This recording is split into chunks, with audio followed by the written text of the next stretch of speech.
and we're going to begin with Armenia. Now, on Friday, they marked the solemn 100th anniversary of the beginning of the Armenian genocide, when as many as 1.5 million people died. You probably heard about this story already because it's been all over the news for an unexpected reason.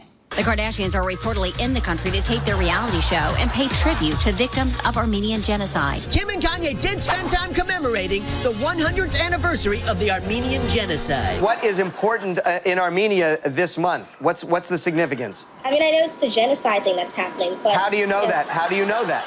Because of the Kardashians. Exactly. Oh, God. Look. To be fair, the only reason I know about chemical warfare in Syria is because of Vanderpump Rules. And that's only because I happened to Google, is there anything worse than Vanderpump Rules? And it was the only thing that came up. The Armenian genocide is a controversial subject, especially in Turkey, where the government firmly believes the actions of Ottoman Turks do not merit the term genocide. However, not only do historians and at least 25 countries believe it to be a genocide, but so does an unlikely coalition.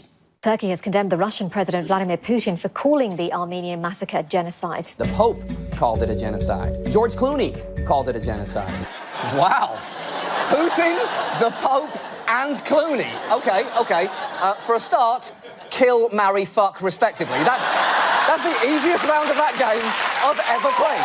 That was very easy. Secondly, if all those people say it is a genocide, who says it isn't? The White House has called it a mass atrocity, but President Obama has stopped short of using the word genocide. OK, and if you're wondering why he stopped slightly short, it's because Turkey is an absolutely vital ally. So to avoid upsetting them, the president had to consult his diplomatic thesaurus. Genocide, can't say that. Snafu, that's too glib. Big murder party, that's warmer. Armenia's terrible, horrible, no good, very bad day. Let's just go with that and hope they don't notice. Still, President Obama being afraid of the G word is a little surprising, especially because Senator Obama was pretty comfortable with it. For those of you who aren't aware, there was a genocide that did take place against the Armenian people. It is one of these situations where we have seen a constant denial on the part of the Turkish government and others that this occurred. And apparently one of those other deniers is myself from the future. I know that because he came back and told me. I told him what he was saying made no sense. He just said Benghazi and left. I don't know what any of it meant.